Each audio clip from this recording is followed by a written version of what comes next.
Well, hey Okay. man, it's great to take a minute out today to talk. Where are you located? Cincinnati. Cincinnati, Ohio. Okay, all right, cool. Yeah, I'm here in Kansas City. Yeah, I got family out there. Do you? KCMO. Okay, Yeah, they're shit, what's it called? Platte City? okay, yeah, Platte City, up north, up by the airport. Yeah. Yeah, Yes, really close to the airport. Yeah, I go out there about once a year, usually New Year's to see them. okay, cool. Well, hey man, I want to start our conversation with what we lived through for the last 3.5 years with a pandemic. How did you get through it? How did it change you? Well, it changed me. Um, Actually, you know what, man? It didn't change much for me. Yeah. Very fortunate. I have worked, remotely my entire career, so that was not new. And then Um, tech and crypto and all of that, it hums regardless of people being locked inside or not. So I would say I was pretty insulated from it outside of having some personal issues with my father, and my mom. Their mom's diabetic and my dad got diagnosed with stage 4 cancer back in 2018. So there was like a lot of, we were pretty scared for a while. They both had got it, and it got pretty scary, but in terms of my career and all that, nothing really changed. Okay. So you got a lot going on. When you look at what you do on paper, there's a lot. So I'm going to boil this down. I'm going to put you in front of a bunch of third grade students. One of the kids looks up and says, "What do you do for a living?" How do you encapsulate that and answer that? I explore questions that few care to know the answer of. That's how I would answer that. So how would Uh, you explain that to me? I would explain it to you as I entrench myself in very complex ideas, research or development in software, computer science in general, and then I make calculated decisions based on my research of what I can uncover, and I try to get um, a knowledge advantage over the people in the marketplace that are also making these decisions, right? Because investing is a zero sum game. As a fund manager, I take that responsibility very seriously, and then also it transcends into my consulting as well. Just staying on top of everything that's being developed and out there, and living on the bleeding edge is how I've identified for a long time. That's why we're called Bleeding Edge Capital. Okay. So what did you want to be in the third grade? What was your dream to grow up and become? So I have this weird disease, and I'm sure everyone on this podcast that's creative does, where you're passionate about everything. Like for some reason, you're just passionate. And I would say what I wanted to be has changed at least 50 times because I'm just passionate in general. Yeah. Third grade, I wanted to be oh man, a mortician. I don't know why. Like third to fifth grade, and then I wanted to be a doctor, and then a surgeon, and then the whole time I'm being an entrepreneur and not realizing it. Like I'm pushing mowers for money so I can build a PC, learning how to build PCs, teaching myself how to code. But I never thought I could make money doing that stuff for whatever reason. Call it my Yeah. background, my family, I don't know. The traditional path, right? Get a job, go to college, that thing. And I hadn't realized until I got to college that I was dramatically different than most people. Like I just really struggle with conformity and understanding like why people do things. And when I started to realize no one else had an answer as to why they actually do the things they do, other than, my parents said this or a teacher said that, I just kind of went off on my own and started my career. So it's varied a lot, but at the root of it, I've found that my passion really is just working for myself. So all of these mixes of being an entrepreneur and technology, what is it more specifically about this kind of intersection of finance and technology that's always interested you? Well, have you been poor, Joe? Oh yeah. How'd that feel? Yeah, it's not a good place to be. Right. So I was obsessed with money ever since I learned that that paper can buy me more paydays. I was a fat kid. I still struggle with my weight to this day. I love food. I love food, Yeah. you know. Soon as I realized that means more candy or whatever, I was out there hustling. Like 9 years old, I was selling gum to my peers, and I always had something going. Never restless in that way because I just wanted more money. So there's just this natural infatuation with money from the perspective of it is how I get more of what I want. And what I want has changed as I've matured. But so as a very young age, there was like that obsession. And then, I really do believe people have gifts, like when you see a kid at 4 years old playing Beethoven, you're just like, wow, right? That's clearly a gift from God, the universe, whatever, that the vessel that they're in, that body, that mind is made for that, right? I think I've just had that for technology without realizing it. I've realized over my 10-year career now that things come a lot faster to me than most people. My brain thinks like a computer for the most part. Took me a while to realize that, but you know, um, I just think it's a gift. So my infatuation with accumulating wealth on top of my gift, it just kind of really is a perfect marriage. I really do feel like I've found the path I'm intended to walk here. So who's been a hero for you? Who's been an inspiration for you in your life? Oh man. Hmm. This is different than other podcasts I've been on. I appreciate these questions. Yeah. I haven't thought about that. For whatever reason, when I was real little, I used to read all of the books from the billionaires. I was obsessed with billionaires when it goes back like literally if my mom was here, she'd be he wouldn't stop talking about Warren Buffett, Charlie Munger, Ray Dalio. Like I talked about those guys and the kind of decisions they made as a kid. I'd be like, can you believe that Warren Buffett bought 30% of all the railroads? Like I'm 10 years old talking about that. So I would say I've always been intrigued at guys that play at that level. Or like Ray Dalio, he impressed me where he wanted to make a play on oil and he spent $300 million moving satellites around to actually measure the levels of the oil containers across the world because he thought Wow. the supply numbers were skewed. He just had a feeling, a gut instinct. So he just invested in that knowledge and made a 40% return on a short. Just like stuff like that is all I don't know why. Always intrigued me. I Yeah. had no idea what went into it or anything else. Now that I'm actually starting a fund at the same age they did, right? Warren Buffett was 27, Ray Dalio was 28, I'm 28. And they started with less money than me. I am becoming more, infatuated with their career and what they're doing. But on a more personal level, my dad is just a strong person, He got dealt a really bad hand, stage 4 rectal cancer, less than 5% chance of survival.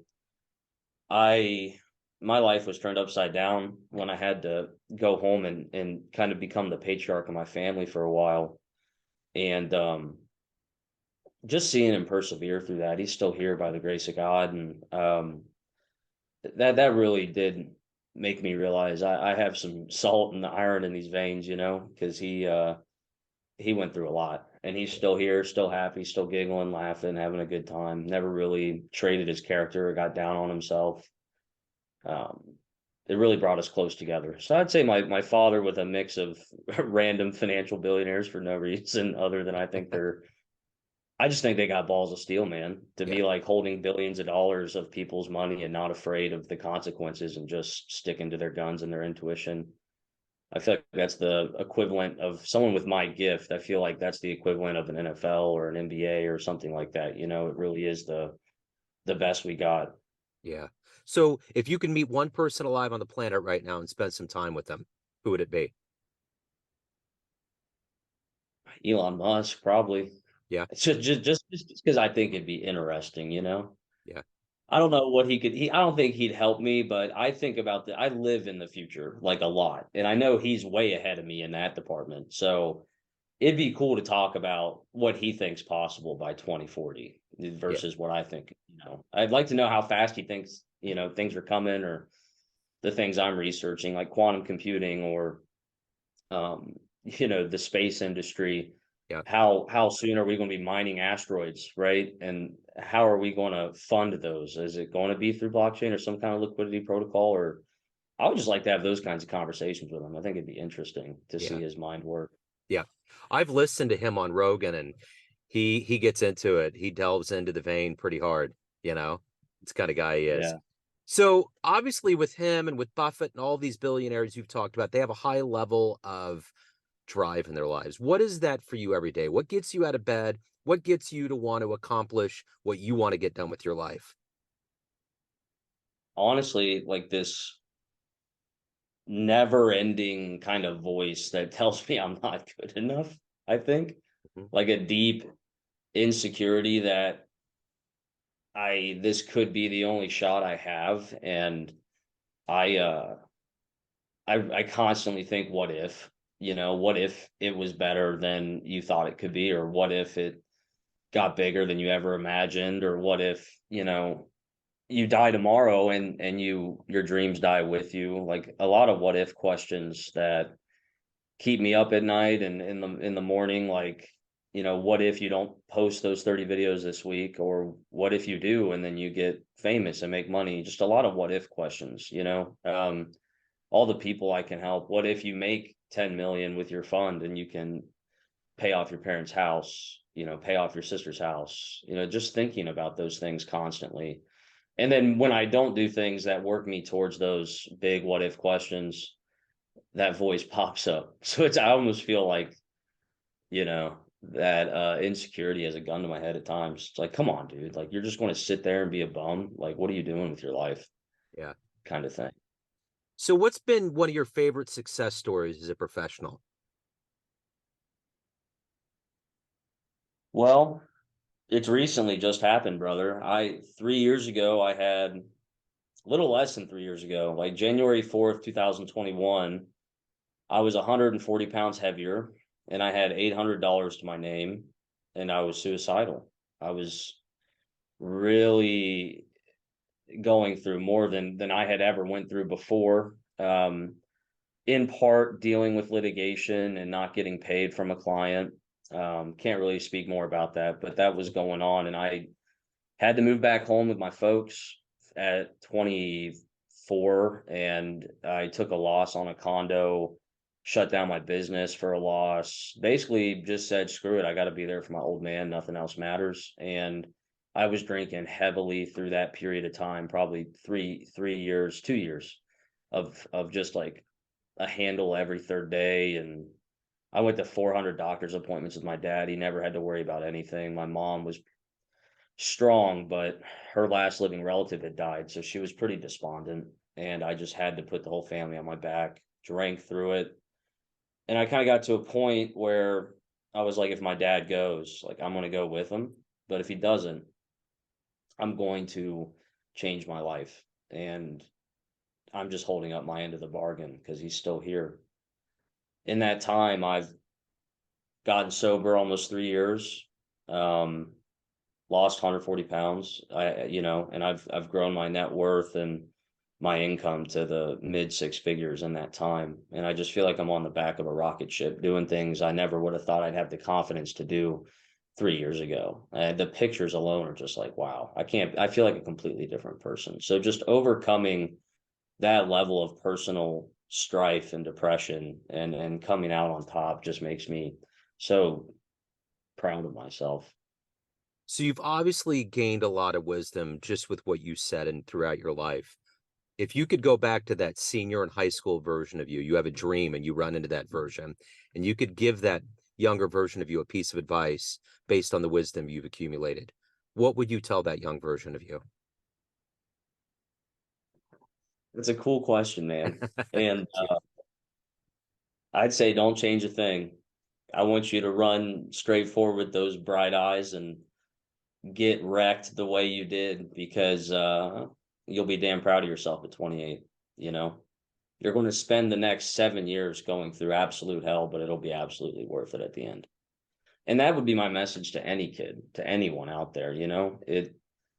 They're real what really doesn't kill you makes you stronger. Like, the problems in the ability for me to emotionally regulate now, after experiencing what I did with my family for years on end, my standards for stress are so high Yeah. that, like, me raising $1,000,000 and possibly, and putting it into crypto, the riskiest space, and if I lose it all, like, dude, I sleep like a baby. That's nothing.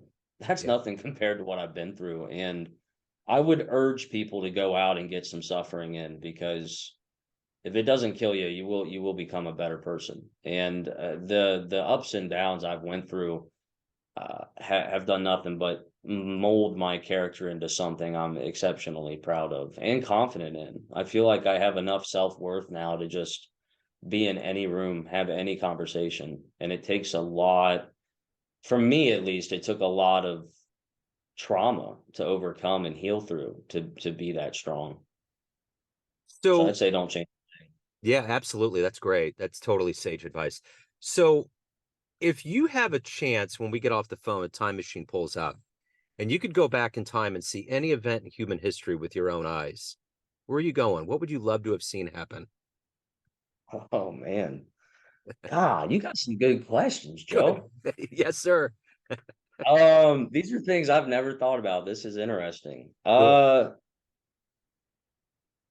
Man, I would love, and I know this happened. I don't know who or what was involved. I'm not much of a conspiracy theorist, but I would love to have been in the room when the central bank idea was invented, and who Yeah. decided that, and what real motives were there, or when Nixon went off the gold standard. Like, I'm baffled. Like, either they were that clueless and incompetent, or there was an ulterior motive, Yeah. because a true debt fiat, well, I mean, we're experiencing it now. I mean, the dollar is worthless. Every fiat currency is worthless. We can just print more. We've removed entropy from our currency system, and I just have to imagine that there were smart economists telling them not to do it, and I don't know why they did. And we're really going to feel it in the next 5 years. Like, I believe the debt economy will finally collapse. It's not something that can sustain. You can look at any country that's been on a debt economy longer and look at the long tail of that playing out, and it's not good. Like El Salvador, Argentina, countries in Africa. So it'd be interesting to see, like, because I really do believe that would be the start of our nation losing its grip on the world. So it'd be cool, just, I guess, to be a fly on the wall and hear them talk about that. That would be fascinating. Yeah. Yeah, because I know the outcome, so it'd be like, Yeah. God, man, like, I Uh-huh. don't know, it'd just be weird and Yeah. cool. So everyone out there has a perception of you, family, friends, clients, colleagues. You run the show.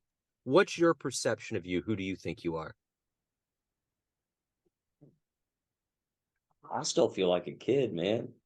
I feel, I don't know what that is. Like, I say this all the time, and people struggle to understand it. I feel like I'm perceiving this experience here the same way. Like, when you're 16 and getting to drive for the first time or whatever, like, it still feels like that to me. Like every experience here, I feel like I've not aged a day inside this body, if that makes sense. Like, I feel like time is not a variable in the soul, but the body and the reality experiences time, obviously, because we're on a three-dimensional plane. That is part of the experience here, and it's what makes it finite and more robust in my mind. But I perceive life the same. So I just feel like that kid that just wanted to play World of Warcraft, pushing lawns so I could build a PC to be a complete geek, and or the kid that, is always fighting with his teachers because they are trying to make me conform. And I just feel like the same kid, I guess. So, in my pod match bio, it starts off with, I'm just a poor kid from Morrow, Ohio. That's how I feel. And I don't know if that ever changes, because, like, I watched an interview with Vin Diesel, and The Rock was pressing him about his wealth and like all this other stuff because he's worth a few hundred million. Yeah. And he's like, I'm just a poor kid from Brooklyn. Yep. That's how he feels still, right? Like it's unreal to him that he's succeeded as far as he had, and he's done as much, and he has as much as he has. And I feel the same way. I'm just so overwhelmed with gratitude in that way. Um, yeah, I'm just like, I don't know. I Yeah. feel like a young soul, but I know I'm not, It's Yeah. weird. Yeah. No, I remember when I was in school, I took a poetry class and there was an older gal in there. She must have been in her 70s. And everybody went around and talked about what they wanted to do with their lives. And I will never forget, she said, I never want to grow up. And it was so profound the way she said it, because she Yeah. was just extolling that whole idea that if you keep that youth in you, it's going to pay dividends. So with that said, what's the best advice that you've ever gotten in life? Oh, man, best advice I've ever gotten in life. Is this a clean show? You go for it. Do it.